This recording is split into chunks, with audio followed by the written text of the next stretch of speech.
When getting into retro gaming, one of the most obvious places to start is with the classic 2D side-scrolling Mario games. And even if you've been in the hobby for a while, there's still some of the safest games you can always go back to.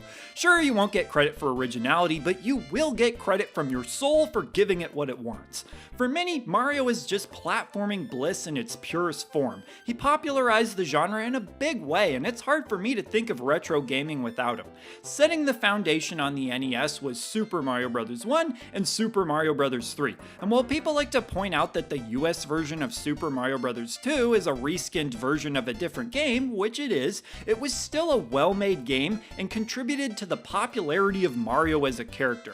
So when remakes of these three games hit the Super Nintendo just a handful of years after the original games had come out, yeah, it was pretty awesome. Oh, and just for good measure, it also included the original Japanese version of Super Mario Bros. 2, titled as The Lost Levels. These games remained pretty faithful to the originals, but with completely redone visuals. They could have easily just slapped the old original games onto one cartridge and called it a day, but no, they didn't. Ironically, that is pretty much what they did with the version of the game they released for Wii, as well as with the 3D Mario games in the 3D All-Stars collection.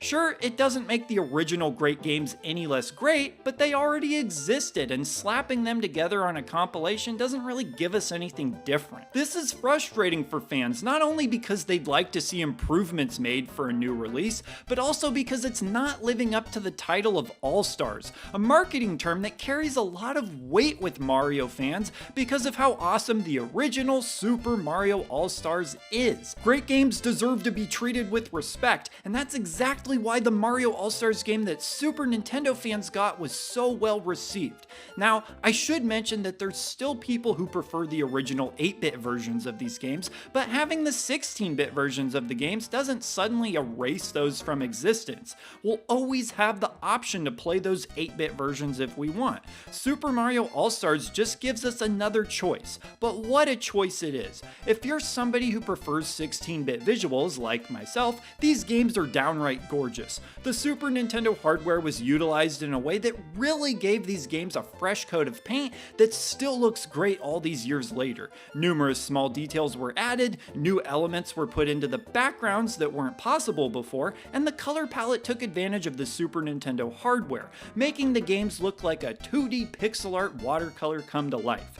As far as the gameplay goes, the games are very close to the originals, though there are some changes that include, but are not limited to, things like fixed glitches, starting with more lives at the beginning of the game, the way Mario reacts to breaking a block with his head, but perhaps the biggest difference, you can now save your game progress. Yep, this game has a save battery, and let me tell you, this is a huge deal.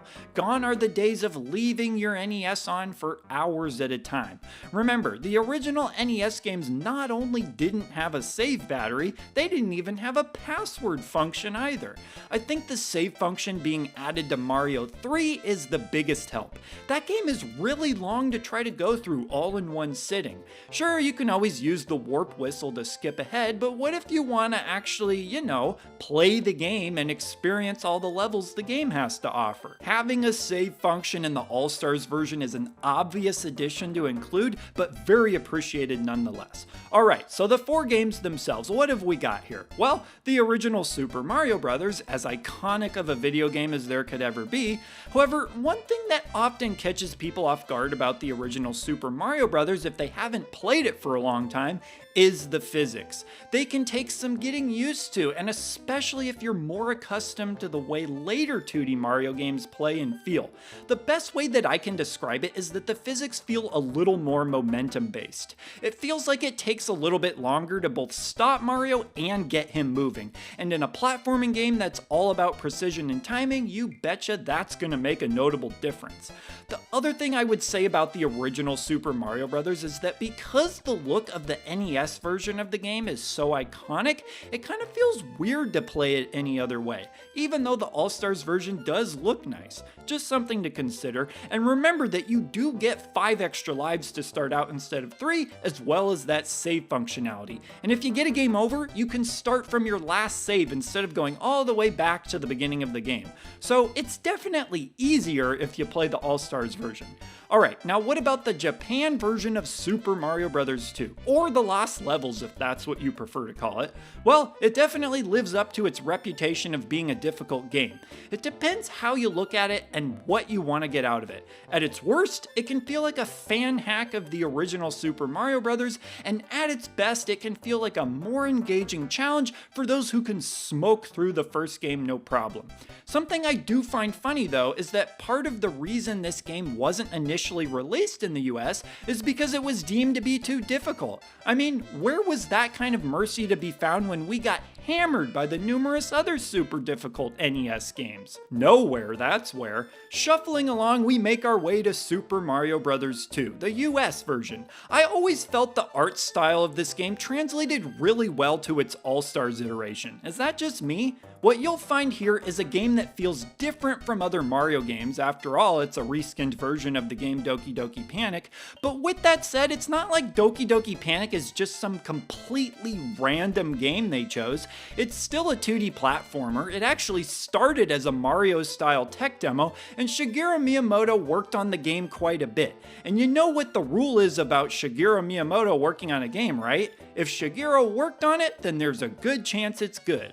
All that being said, you do still need to adjust your expectations from what you'd expect going into a traditional Mario game. Personally, I'm glad to have a game that's different, and the US-Japan switcheroo just makes it a more historically interesting game. Last but not least, we get to Super Mario Bros. 3, perhaps the best game of the bunch. In fact, for a lot of people, the inclusion of this version of the game is reason enough by itself to own Super Mario All-Stars. A nice looking version of one of the best 2D platformers ever made.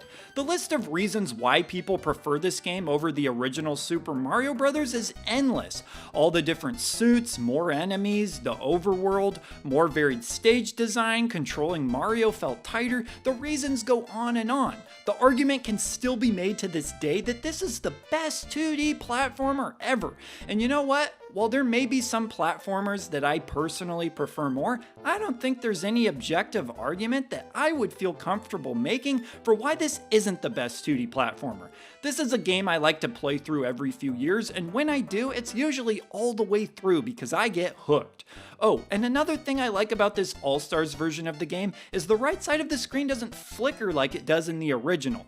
And so there you have it, one of the best compilations, remakes, Mario games, or whatever you want to label it as. So take off your I only play games nobody's heard of hat for a second and make sure you've played one of the most obvious retro gaming recommendations there is.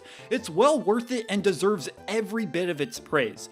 For this video's question, besides just any general thoughts you may have, I'd like to ask you which of the 4 games included on this cartridge is your favorite. I'd imagine most people will say Super Mario Bros. 3, but hey, you all surprise me sometimes. So be sure to leave those comments down below, and I will see ya in the next video. He's the retro bird, yeah, and he's talking about video games. He's the retro bird.